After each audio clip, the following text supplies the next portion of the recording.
bienvenue sur le podcast Macom par 3, propulsé par Comseo.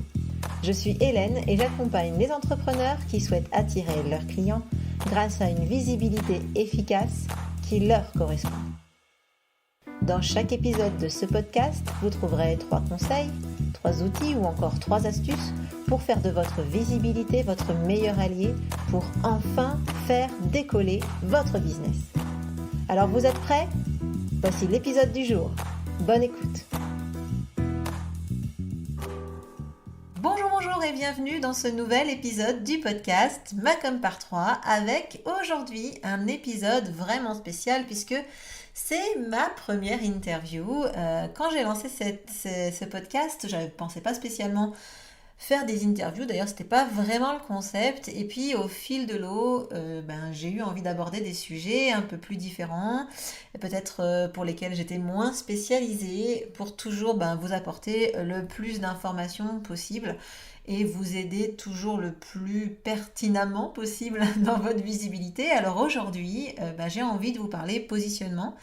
Et quoi de mieux pour parler positionnement que de parler avec quelqu'un qui s'est repositionné, qui a repositionné son business. Et c'est tout l'objet de cette conversation aujourd'hui que j'ai eue avec Agnès récemment. Donc Agnès, c'est une entrepreneure que je suis, en tout cas avec laquelle j'échange depuis maintenant quelques années.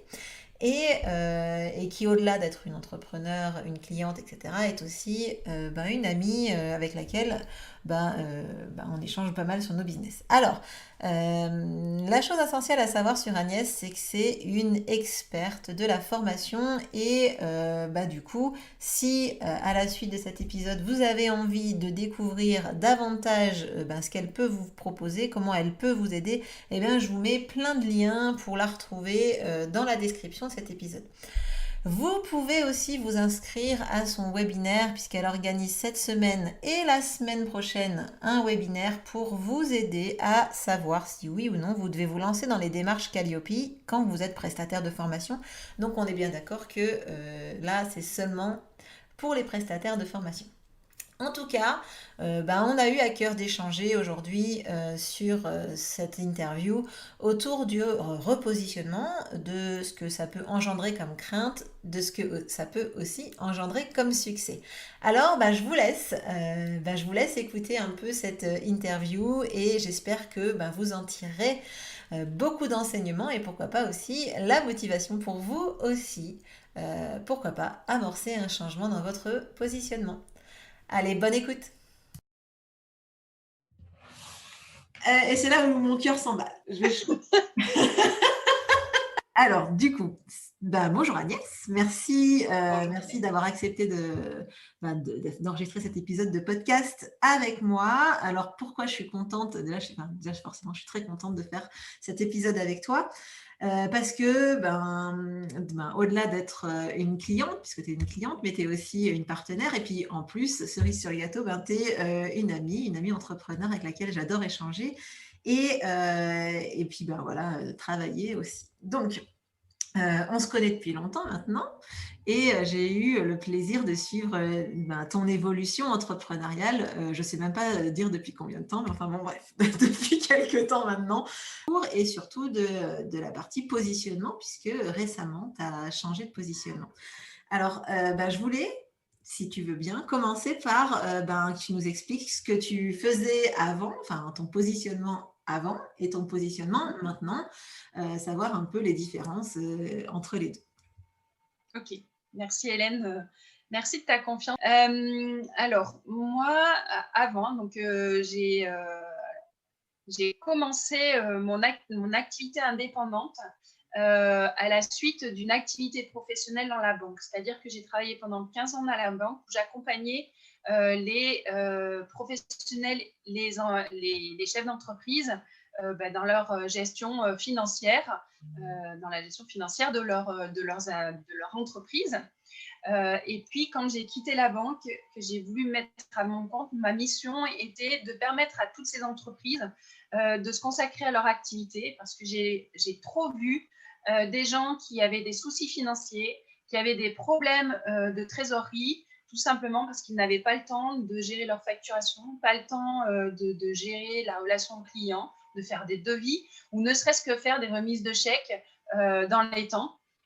Et donc, tout ça, c'était de me dire comment est-ce que je peux accompagner mes clients dans leur mission pour leur permettre de se consacrer à leur activité et le faire le plus sereinement possible. Je me suis rendu compte que ces gens-là, finalement, leurs difficultés, leurs besoins étaient un besoin d'organisation et de gestion du temps. Donc, il manquait de temps pour tout faire. Donc, j'ai commencé mon activité en essayant de leur proposer des tableaux de bord, de la gestion administrative. Et en fait, à chaque fois que j'intervenais, je leur donnais plus de travail à faire et au final, je ne leur ai pas gagné de temps. Ça, c'était le premier point. Mon objectif, c'était de leur permettre de structurer et d'organiser leur activité. Et je me suis rendu compte que j'avais du mal à expliquer ma mission. J'avais du mal à expliquer, je passais mon temps à essayer d'expliquer ce en quoi je pouvais leur être utile. Et en fait, je m'adressais à tout le monde. Et je me suis rendu compte que quand on s'adresse à tout le monde, je m'adressais à personne. Donc, de ce revirement-là, j'ai eu la chance d'intervenir plusieurs fois sur des clients qui avaient besoin de points pour organiser tout l'aspect formation de leur activité. Et donc, j'ai commencé mon activité indépendante avec des organismes de formation, puis je le laissais un peu de côté sans me rendre compte que c'était un service très utile, que tout le monde avait, beaucoup ont besoin et ne savent pas faire. Et donc, voilà, j'ai commencé comme ça. Ça fait 4 ans que j'accompagne les organismes de formation en voulant accompagner tout le monde en même temps. Et puis, avant le confinement, je devais faire une intervention dans le cadre d'un réseau. Je devais intervenir sur 3 sujets qui étaient l'organisation, la gestion administrative et justement la formation professionnelle et tout savoir sur la formation professionnelle. Et puis, lors du confinement, les interventions que je devais faire, je me suis dit comment je peux les faire en ligne sans être bloquée et puis quand même apporter le contenu que j'avais prévu. Et donc, je me suis focalisée sur la notion de la formation. Et là, ça a fait un grand boom parce qu'en fait, j'ai eu énormément de demandes liées à cette formation. La conférence en ligne que j'ai organisée a généré énormément de contacts. Et donc, là, je me suis dit, il n'y a pas à chercher. C'est le besoin, il est là. C'est là où j'ai mon expertise. J'ai développé pas mal de choses. J'ai lu, j'ai appris également de mon côté. Enfin, c'est devenu hyper important pour moi. Et voilà, c'est comme ça que… Alors Agnès, elle est en train de me faire toutes les questions en une. Je lui demande de se présenter. Bon, alors en tout cas, du coup, tu es passé de je parle à tous les entrepreneurs globalement et je veux les aider à travailler sereinement, etc., à j'accompagne et j'aide les organismes de formation globalement. Hein, si Exactement. Je fais un résumé. Et en fait, moi, la question parce qu'en fait, c'est vrai, ça fait un petit moment qu'on en parle. Ça faisait un petit moment que je te disais, Agnès, vraiment, je comprends pas, vas-y, dis-le que tu fais que tu fais de l'organisme de formation, etc. Ou les prestataires de formation. Et c'est vrai que tu n'y allais pas. Alors, la question que j'avais envie de te poser, c'est pourquoi tu as décidé, pourquoi tu n'y allais pas en fait? J'avais 2 freins. Je pense que c'était des peurs ou des idées reçues. La première, j'avais peur de me spécialiser parce que j'avais peur de toujours faire la même chose, d'être bloquée sur une activité et de m'ennuyer au bout d'un moment et de me dire mince, je me suis enfermée dans quelque chose qui ne me convient pas. Et en fait, c'est faux de dire ça parce que je me rends compte aujourd'hui que mon activité, elle est très diversifiée. Même si je suis spécialisée sur un type de client, en fait, chaque client a des problématiques différentes. Chaque cas est différent. Et du coup, c'est en cela où je me rends utile, où je suis utile parce que je suis spécialisée, je suis la spécialiste, je suis l'experte de ça. Et que du coup, je vais permettre à mes clients de leur simplifier la vie ou de leur faire gagner du temps. Donc voilà, ça c'est le premier point. Et le deuxième point, ça va être de ma peur, c'était de perdre des clients. de ne pas avoir assez de clients et de finalement pas gagner ma vie. Ça a été complètement l'inverse. Au contraire, j'en ai plus gagné parce que maintenant, je suis identifiée formation. Je suis identifiée la spécialiste de la formation. Et donc, du coup, les gens comprennent ce que je fais et viennent plus facilement vers moi. Ouais, donc ça c'est souvent ce qu'on me dit d'ailleurs, hein. On a souvent, enfin mes clients, ils ont souvent ce frein-là de dire ouais, mais si je me spécialise, parce que bon, évidemment, j'ai tout un travail sur le client idéal, hein, dans mes accompagnements, mais souvent ils me disent ouais, mais si je me spécialise, après j'aurai plus autant de clients, enfin comment ça va se passer? Voilà.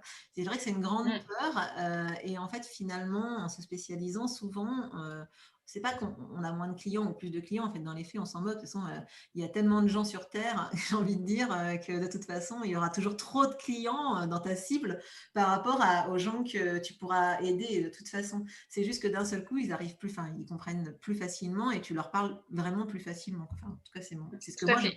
je me tue à expliquer, mais quand c'est dit, quand c'est Exactement. dit par quelqu'un d'autre, ça marche mieux. Alors, qu'est-ce que tu veux que je te dise? Et du coup, qu'est-ce qui t'a décidé à un moment donné de te dire, bah allez, feu, j'y vais, je me lance. Bon, t'as abordé un peu le truc déjà un peu pendant l'introduction, mais du coup, qu'est-ce qui fait qu'au final, ben, tu t'es dit, allez, go, j'y vais, j'affirme mon positionnement, je le clame haut et fort. Enfin, ouais. Parce que avant ça, je passais beaucoup de temps à expliquer ma fonction, comme je le disais tout à l'heure. Je passais beaucoup de temps à essayer de vendre, et puis il y avait des choses qui ne se vendaient pas, ou je vendais mal, et parfois même, et je me suis retrouvée avec des clients qui ne me comprenaient pas. Je faisais des missions qui ne me convenaient pas. Et du coup, j'avais du mal à rester focalisée sur des choses que je voulais faire et des choses que je ne voulais pas faire en fait. Donc du coup, et je me suis rendu compte que quand j'étais sur la formation, j'avais des offres qui étaient claires, nettes, précises, et j'arrivais beaucoup plus à calibrer. Les gens qui venaient me voir me correspondaient beaucoup plus. Enfin, j'ai trouvé, je me sens mieux, je me sens enfin à ma place en fait. Je me sens légitime. C'est ça qui m'a poussée à changer. Bon, en tout cas, tu as fini par affirmer ce positionnement. Et concrètement, comment tu as fait du coup pour travailler déjà ton positionnement, puis ton client, enfin voilà, comment tu as fait ça? Alors déjà, je me suis fait accompagner. Je me suis fait accompagner parce que pour moi, il est essentiel d'avoir quelqu'un qui nous pose des questions, qui les analyse, qui va les reformuler, qui va nous apporter des conseils. Ça permet aussi de prendre de la hauteur.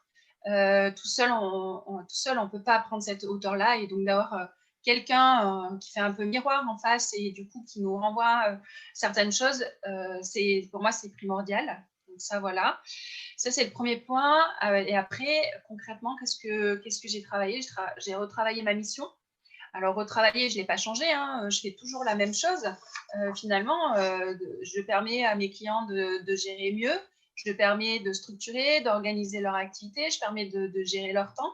Par contre, je le fais par rapport à un client cible, un client, on va dire, un peu unique par rapport à voilà, un persona que j'ai défini. Donc d'abord ma mission, ensuite donc ce que je veux proposer, après à qui je veux le proposer, et puis enfin où est-ce que je veux le proposer, où est-ce que se trouve ce client cible, est-ce que je veux qu'il soit en local, est-ce que je veux qu'il soit en national, l'international, enfin voilà, et du coup pour savoir après où le trouver et où communiquer, comment communiquer quoi.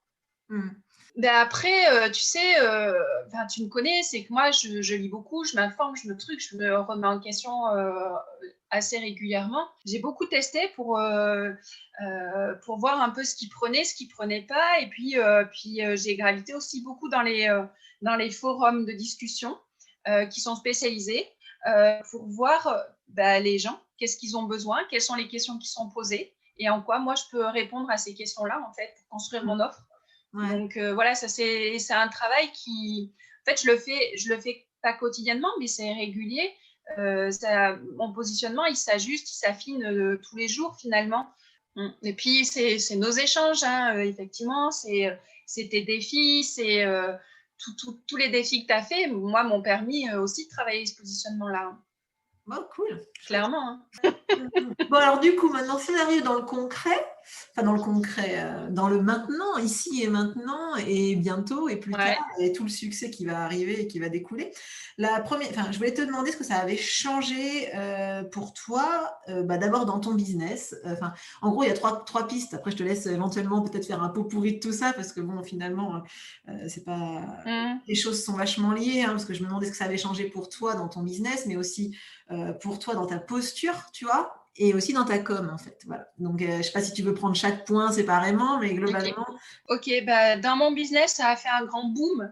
Voilà le mot qui me vient quand on me demande. Ma stratégie commerciale, ma stratégie est beaucoup plus claire. J'ai des partenariats où on me demande des partenariats qui sont beaucoup plus, qui sont précis, et on sait comment me recommander. Donc ça, au niveau du business, j'ai tous les jours des rendez-vous qui se prennent dans mon agenda de gens qui veulent travailler avec moi. Donc du coup, j'ai du flux entrant que je n'avais pas jusqu'à maintenant, et ça, c'est génial. Voilà. Dans ma posture, en tout cas, moi, je me sens vraiment à ma place. Je me sens légitime, comme je le disais tout à l'heure. Et puis, du coup, je me sens congruente. C'est-à-dire que, en fait, j'ai surtout accepté qu'il y avait des choses simples qui étaient simples pour moi et que les autres ne savent pas, que je pouvais leur apporter. Alors que pour moi, ça me paraissait un truc du basique, en fait. Et ce basique-là, pour moi, n'est pas pour tout le monde. Et ça, j'en ai pris conscience, et je sais maintenant le valoriser. Ça, c'est le principe de l'expertise. Hein. Souvent, on dit que ce qu'on sait, c'est des choses que les autres ne savent pas. Et c'est vrai que c'est souvent ça. On va penser finalement tellement pour nous, c'est sur la base de notre expertise, on va penser que cette base-là, tout le monde l'a. Et en fait, même la base, tout le monde ne l'a pas forcément. Donc, c'est bien de le rappeler aussi. Ouais. Donc voilà, ça a changé. Ça a changé aussi le regard sur moi de me dire que ça va être dur de le dire à l'oral, mais peut-être que je deviens une référence dans mon domaine. C'est-à-dire qu'il y a des gens qui viennent en me disant j'ai lu ton message, j'ai lu ton truc, je veux travailler avec toi parce que tu dégages ci, parce que tu dégages ça, et c'est avec toi que je veux travailler, en fait.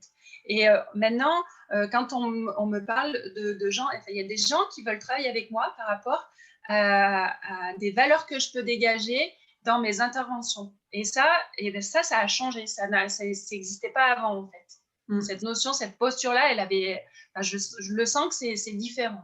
Et puis après, au niveau de la com, ma communication, elle est beaucoup plus claire, elle est plus précise. Je galère beaucoup moins à parler sur les réseaux sociaux. Je sais de quoi je vais parler.